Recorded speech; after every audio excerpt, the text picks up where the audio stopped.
अधिकारी पेपर लहान मुलं देतात. तर तुम्ही छान आले विषयी मला काय करायचं ते नेमकं मला काल ठीक आहे. आता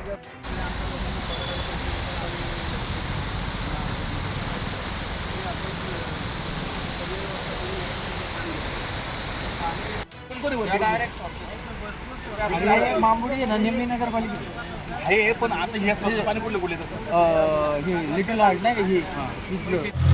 खरं तर तुकाराम भाऊ हे जनमानसांची कदर असलेले किंवा जनसामान्यांच्या प्रश्नांची त्यांना जागरूकता आहे असे सामाजिक कार्यकर्ते. ते 2002 साली नंतर 2007 साली 2 वेळा नगरसेवक राहिलेले आहेत. त्यामुळं त्यांना इथल्या संपूर्ण भागाचा अभ्यास आहे आणि समाजामध्ये जे आवश्यक आहे ते त्यांचे प्रश्न सोडवण्याची त्यांच्यामध्ये धमक आहे. त्यामुळं त्यांनी वेळोवेळी इथून मागे समाजाच्या प्रश्नांसाठी आंदोलन केलेले आहे. आता ह्या भागातील ज्या सोसायट्या आहेत त्या डायरेक्ट सांडपाणी नाल्यात सोडतात. नाल्यातून डायरेक्ट पाणी नदीमध्ये जातं आणि इथून 1-1.5-2 किलोमीटर नाही तसं बोटीने आपल्या नावाने गेलं तर अर्धा पाऊण किलोमीटर पंपिंग स्टेशन आहे. जे रावेतचं पंपिंग स्टेशन आहे जिथून पूर्ण शहराला पाणी पुरवठा केला जातो. म्हणजे ते अस्वच्छ पाणीच रावेतच्या पंपिंग स्टेशनमध्ये येतं नाल्यांच्या मार्फत. ते किती शुद्ध करणार आणि किती शहराला शुद्ध पाणी पुरवठा होणार. आता सर्व शहराला आज स्वच्छ पाण्याची समस्या खूप मोठ्या प्रमाणावर भेडसावत आहे. तर तुकाराम भाऊंनी जे आंदोलन केलं आहे ते खरं जनकल्याणासाठी केलं आहे की आपल्या पुढच्या पिढीला किंवा आपल्यालासुद्धा स्वच्छ पाणी मिळावं हे आपला कर्तव्य आहे की स्वच्छ पाणी देणं आपलं कर्तव्य आहे आणि आपल्या पिढीला पुढच्या पिढीला मिळावं हे त्यांचा हक्क आहे. ते स्वच्छ पाणी मिळवून देण्यासाठी ते इथं उपोषणाला बसलेले आहेत. परंतु त्यांनी जे 3 दिवस कष्ट घेतलेत किंवा त्यांच्या शरीराला मनाला ज्या वेदना झाल्यात त्या वेदना आम्ही वाया नाही जाऊन देणार. आणि आजच आता अतिरिक्त आयुक्त पर्यावरणाचे संबंधित अधिकारी सर्व इथं येत आहेत. काही आलेले आहेत. ते आल्यानंतर ज्या सोसायट्या आहेत त्यांच्यावर त्वरित ॲक्शन घेतली जाईल आणि जे सांडपाणी नाल्यामध्ये सोडतात त्यांना त्वरित बंदी घातली जाईल.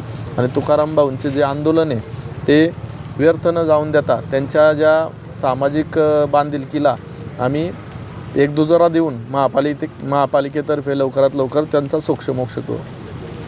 पंकजाताई ह्या संपूर्ण महाराष्ट्राच्या पर्यावरण मंत्री आहेत. त्या जिथे जिथे जातात संपूर्ण कामांचा आढावा घेतात किंवा संपूर्ण कामं व्यवस्थित चालू आहेत का नाही ते पाहतात. आणि त्यांचं एक सरळ म्हणणं आहे की प्रदूषण ते जल पाणी हवा जे काही प्रदूषण आहे ते मनुष्यच करत आहेत. ते काही कोणी करत नाही. आपल्याशिवाय कोण करते. तर त्याच्यावर आळा बसावा त्यासाठी त्यांनी कठोर उपाययोजनासुद्धा चालू केल्यात. नियम चालू केलेत. त्यानुसार कारवाई चालू असते. परंतु जोपर्यंत नागरिक स्वतः जागरूक होत नाही तोपर्यंत या उपाययोजना केल्या जाणार नाही. आता तुकाराम भाऊंसारखे जागरूक नागरिक जेव्हा या पर्यावरणाच्या संदर्भात आपल्यासमोर प्रश्न मांडतील आणि संपूर्ण शहराला त्या दृष्टीने फायदा होत असेल तर नक्कीच आपल्या सर्व नागरिकांनी त्यांचा आदर्श घेऊन यापुढे असे आंदोलनं कराव्या किंवा अशा मागण्या कराव्यात जेणेकरून पर्यावरणाचा ऱ्हास होणार नाही. सर जागो मी गेले अनेक वर्ष 10 वर्ष नगरसेवक होतो. अनेक वेळा त्यांना सांगितले कागदोपत्री घोडे नाचवायचं काम होते. प्रत्यक्षात खऱ्या अर्थाने लोकांना खराबी होती. ते बी सुद्धा अधिकारी जरी असले त्यांची बायका मुलं सुद्धा इथंच पाणी पितात. पोलीस प्रशासनाची सगळे अधिकारी आहेत त्यांची बी घरदारं पाणी पितात. हा तुकाराम बोंडोला एकटा त्रास होणार नाही किंवा महापौर साहेबांना होणार नाही. सगळ्यांना हा भविष्याचा पुढच्या पिढीला काय आलं पैसे कुठं जाते त्यापेक्षा आम्हाला काम महत्त्वाचं आहे. आणि हे सांड आले पिंपरी चिंचवडच्या महापालिकेतले तरी बंद करावा. मग आम्ही मावळ तालुक्याला काय विनंती करायची ती करू. प्रत्येक गावात जाऊन मी त्यासाठी एक जलदिंडी काढणार आहे. प्रत्येक गावात जाऊन तिथं थांबणार आहे. तिथं भजन करणार आहे. आणि PMR सगळं उरकल्यावर मी PMRDच्या ऑफिसला जाऊन एक दिवस बसणार आहे. तिथेही भजन करणार. मी गांधी मार्गाने आणि आध्यात्मिक मार्गाने मी आज आंदोलन चालू आहे.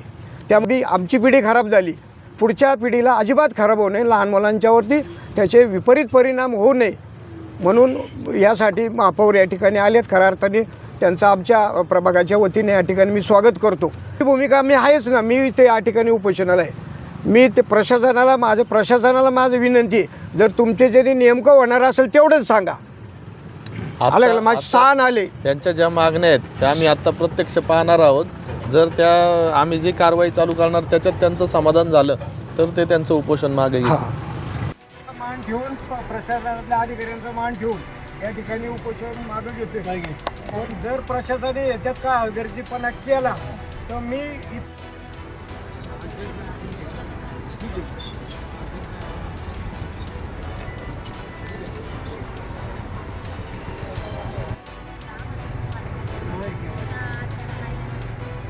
आणि मी या गावचा असल्यामुळे मला ही सगळी सबूत माहिती आहे ना. मी गावची